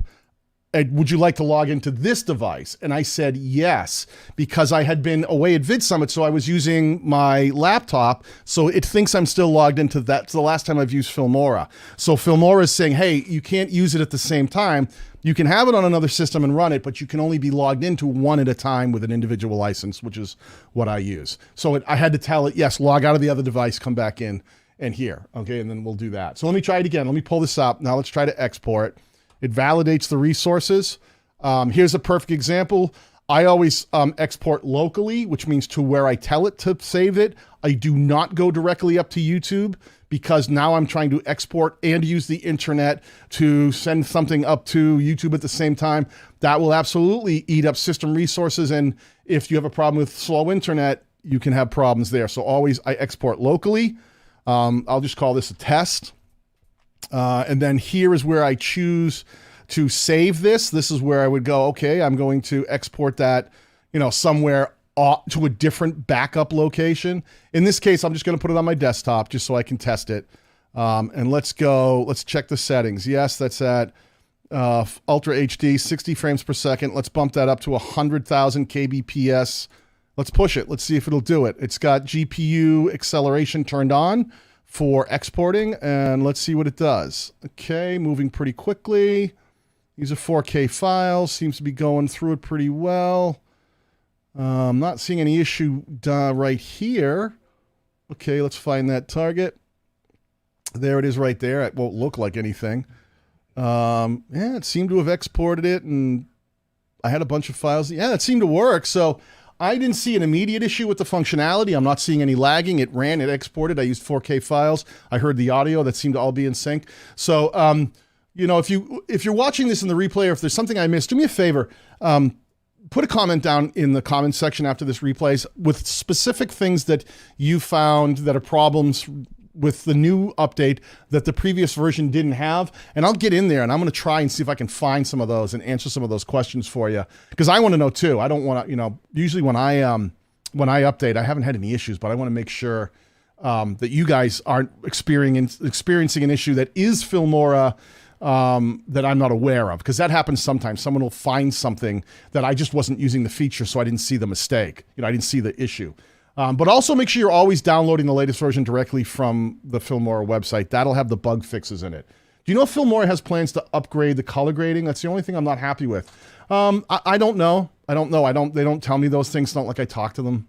They only talk to me when they're like, hey, would you like to do an event for us? Or, half the times they don't return my emails anyway, because we don't work together anymore. I love them. They're wonderful people, but we rarely communicate, and it's not like I'm anything special to them. So I don't know what features are coming down the pipe. They've never told me that along the way. Man, I only found out about Filmora 9. Was it 9? Yeah, it was 9. When I was using 8, it was like the night before. I happened to be friends with one of the developers who no longer works there, or not in that division. He moved to a different division, I think he may have left the company altogether. And he just kind of messaged me and said, oh, hey, you should probably know we're dropping the new version tomorrow morning. I'm like, someone tell me these things. Sometimes things happen. I like the color grading. Have you used the advanced color grading? It's not as good as DaVinci, but if you are doing something, hold on one second. Did I miss something, Megan? I did. Hold on. Wait a second. I did miss one. Hold on. Sometimes I miss. There's Deborah Quilter, repetitive strain injury, just dropping a 20 spot.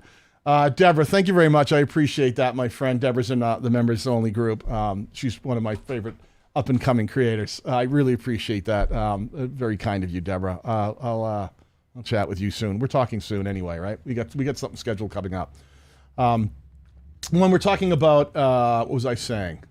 Deborah, throw $20 at me and it just throws my train of thought off. When we were talking about I lost what my train of thought was. Anyone want to remind me? Let me know. I'll get back to it. Sometimes this old brain doesn't work like it used to. What was that? Also suggests. Okay. Yeah. Oh, someone had suggested. Let me see the private chat. Let me see. Yeah, Rob Cooper had said for the new member login, close the program and start it again. That's a really good tip right there from Rob Cooper. A lot of times you'll have it open, and if you have a problem with logging in, close it down and restart. Sometimes I'll do that with my entire computer. When I put new software in, I'll run it, I'll shut down and restart my whole computer, because sometimes systems get glitchy. You know, sometimes it's just things are interacting and learning how to do things, and it takes a minute to make sure all the drivers are synced up and everything. And if you're already running something and then you update and you haven't restarted your computer and let all the things apply, definitely log in, log out. Restart your whole system is a nice, easy way to start from scratch.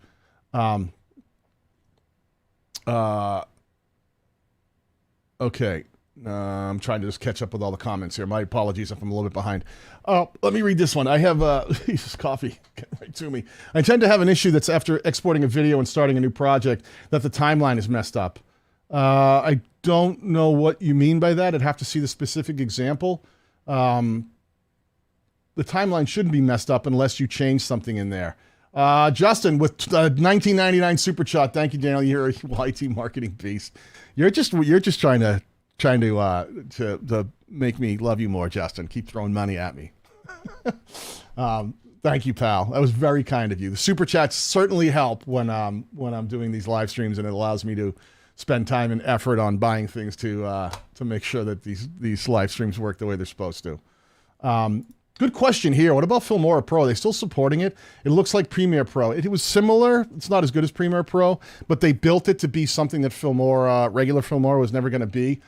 I don't know anything about it. I have a license for it, but they haven't been updating. They've been putting all their focus on Filmora 10 because that's the one that most people use. And I think Filmora Pro users feel a little left out because it seems like they haven't been updating with as much fervor or frequency as they do the basic Filmora. But I think that you also have to remember that they put a lot of focus on the main Filmora. That's not an excuse.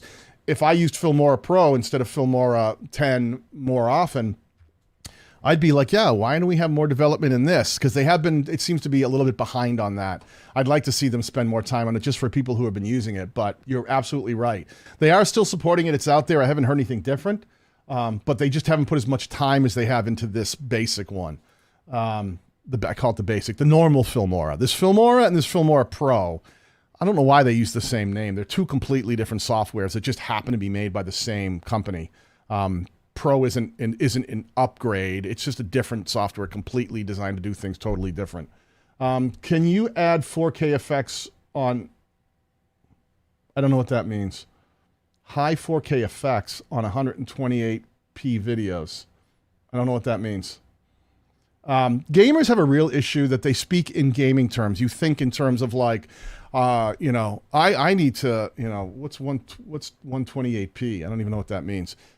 If you're thinking about like a lot of gamers, they look at their screen resolution and their refresh rate. So they think that everything needs to be that. It needs to be a certain, like X amount of high resolution, and it needs to be, 240 hertz. And then none of the videos on YouTube even support anything that fast. They don't support a frame rate refreshment that high. It's 60 frames per second. So I don't know what you're editing for. But if you're planning on putting it on YouTube, don't bother. It's all going to get compressed anyway. Just do the highest you can, which is, 4K,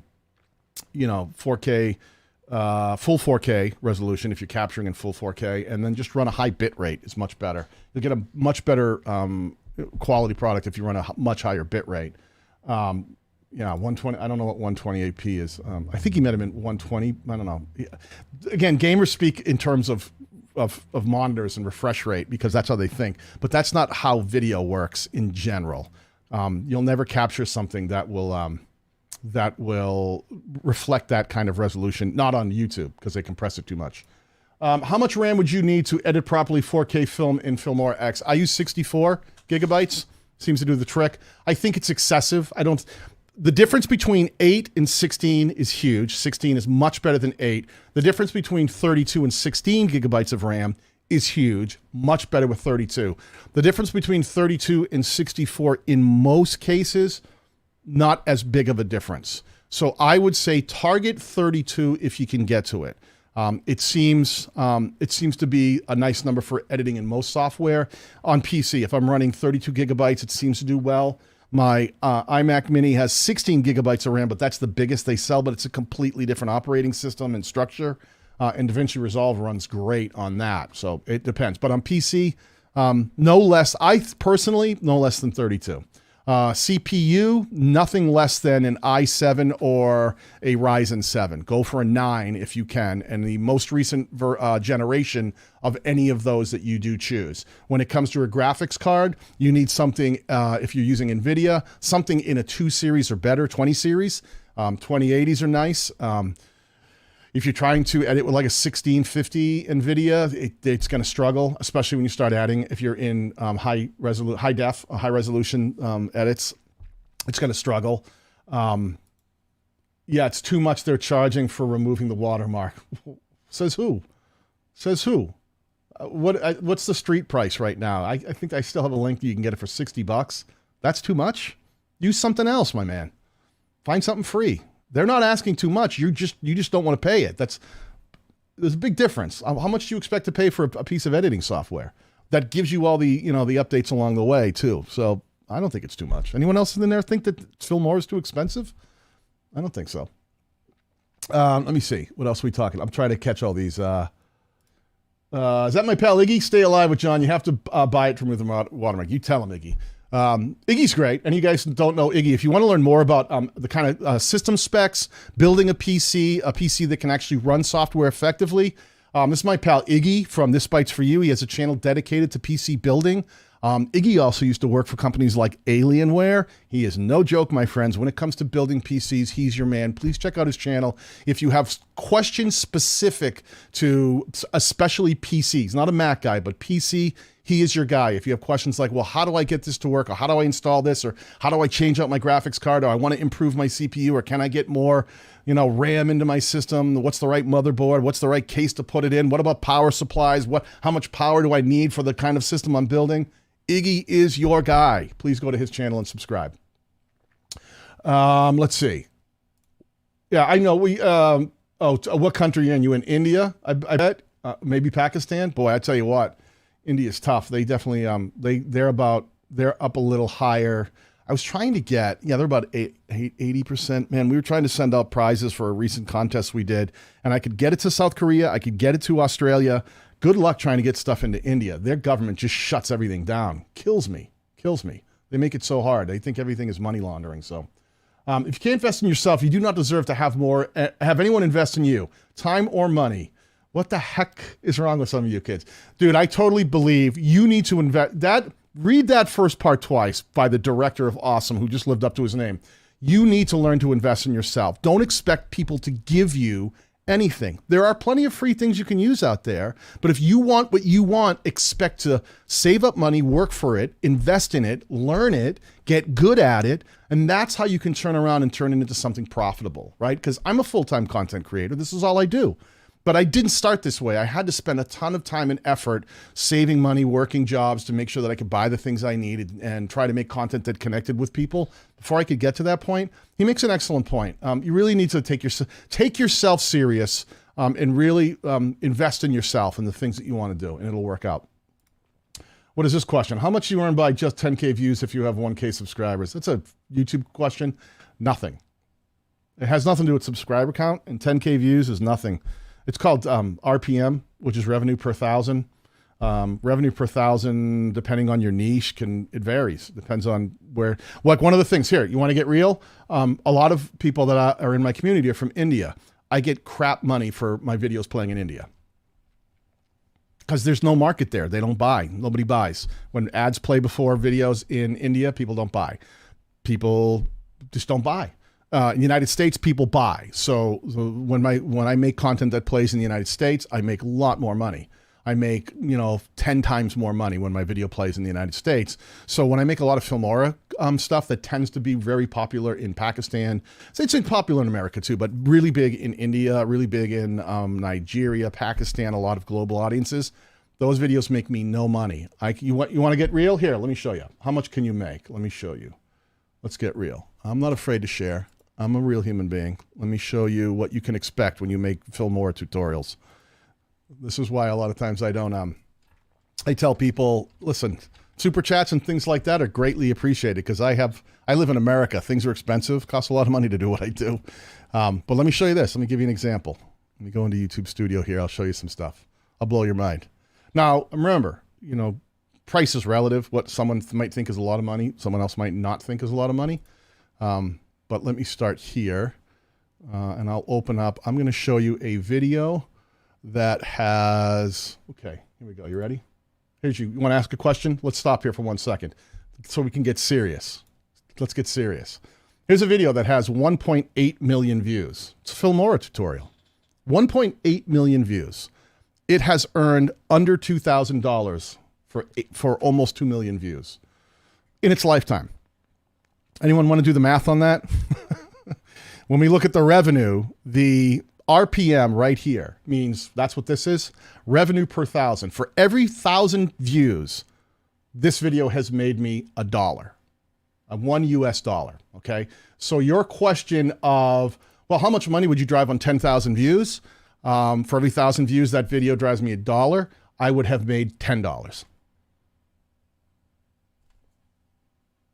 Now, different niches, if you make content in different niches that have a better market, things that advertisers are willing to pay more money to be in front of, you can make more money. You make advertisers pay more money because they think it's a better spot. Filmora, people go, hey, I'm not advertising in front of that. It's in a lot of regions that doesn't make a lot of money. So I don't make a lot of money. I don't make a lot of money from. So these Filmora tutorials, a lot of times I don't make a lot of them only because I feel like I've talked about it to death. But I've suffered the whole time. I've made very little money from my channel. Even with millions of views, I get pocket change. It's not going to pay my mortgage, that's for sure. So I do this for you guys. I do this so that I can help you guys become better creators. But don't be surprised when I don't make Filmora content. It doesn't pay me anything. I put up hundreds of them so that they're there, that when you have a question, I'll have a video that can help you, you know? Heavy Metal Chef, hydration for you, brother. Cheers. This hydration moment brought to you by my good friend, the Heavy Metal Chef.